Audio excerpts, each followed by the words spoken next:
بسم اللہ الرحمن الرحیم۔ اسلام میں جو کھانے پینے کے آداب بیان ہوئے ہیں اسی سلسلے میں ایک سوال اور غلط فہمی ہے جو پائی جاتی ہے، ایک خاص حصے میں اس کا آج ہم تذکرہ کریں گے، اور وہ حصہ ہے شکار کا۔ ظاہر ہے کہ انسان جس دور میں رہا ہے ایک عرصے تک اس میں اس کو شکار کر کے اپنے لیے کھانا کھانا ہوتا تھا، وہ جانوروں کا شکار کرتا تھا، پرندوں کا شکار کرتا تھا، اور آج کل کے دور میں بھی یہ شکار کیا جاتا ہے، اگرچہ اس میں ظاہر ہے کہ اسپورٹس کا ایلیمنٹ بھی داخل ہو گیا ہے۔ تاہم شکار کر کے کھانے کے حوالے سے جو سوال پیدا ہوتا ہے اور جو غلط فہمی پائی جاتی ہے وہ یہ ہے کہ یہ ضروری ہے کہ جب بھی آپ بندوق کے ذریعے سے شکار کریں گے، اور مثال کے طور پہ آپ نے کسی پرندے کو مارا یا آپ نے کسی جانور کا نشانہ لیا، اور وہ اس کے بعد یہ ضروری ہے کہ نشانہ باندھنے کے بعد جب آپ اس جانور کے قریب جائیں تو وہ زندہ حالت میں آپ کو میسر ہو، اور پھر آپ اس کو ذبح کر لیں اللہ تعالیٰ کی تکبیر کہہ کے، گویا کہ تکبیر اس موقع پہ کہی جائے اور پھر اس کو ذبح کیا جائے، اور اگر یہ نہیں ہوتا تو پھر وہ جانور ناجائز ہوگا۔ تو دیکھیے یہ بات درست نہیں ہے۔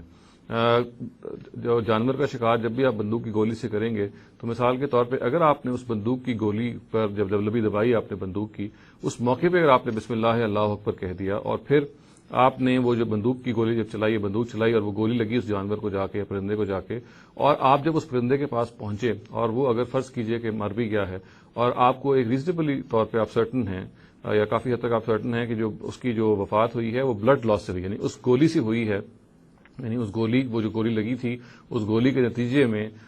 جانور کا سارا خون بہہ گیا ہے اور اب وہ اس کے نتیجے میں اس کی وفات ہو گئی ہے، تو ایسا جانور پھر کھایا جا سکتا ہے۔ اور اس کی وجہ وہی ہے کہ قرآن مجید میں جو تزکیہ جس کو کہتے ہیں، تزکیہ کا مطلب یہ ہے کہ ہم اس جانور کو ایسی ذبح کریں کہ اس ذبح کرنے کے نتیجے میں پہلے تو ظاہر شرط یہ ہے کہ آپ کو اللہ کا نام لے کے ذبح کرنا ہے، تو وہ شرط تو اس لیے پوری ہو جاتی ہے بندوق کی گولی کے معاملے میں کہ آپ نے جب بندوق کی لبی دبائی اور اسی موقع پہ آپ نے بسم اللہ اللہ اکبر کہہ دیا، اور رہ گئی یہ بات کہ وہ خون جو ہے وہ جانور کا ہر حال میں نکلنا چاہیے، خون بہہ کے اس کی وفات ہونی چاہیے، تو وہ ضروری نہیں ہے کہ وہ چھری ہی کے ساتھ اس کو سرٹن کیا جائے، اور چھری یعنی جانور کو زندہ وہ آپ کو ملے اور پھر آپ اس کو چھری سے ذبح کریں اور بعد میں خون بہائیں، یہ ہرگز ہر وقت ضروری نہیں ہے۔ بعض جگہ یہ ممکن ہوتا ہے، بعض جگہ پہ نہیں۔ چنانچہ بعض جگہوں پہ جہاں پہ جانور کی وفات ہو جائے، جانور آپ کو مرا ہوا ملے اور آپ کو یہ معلوم ہو کہ اس کی جو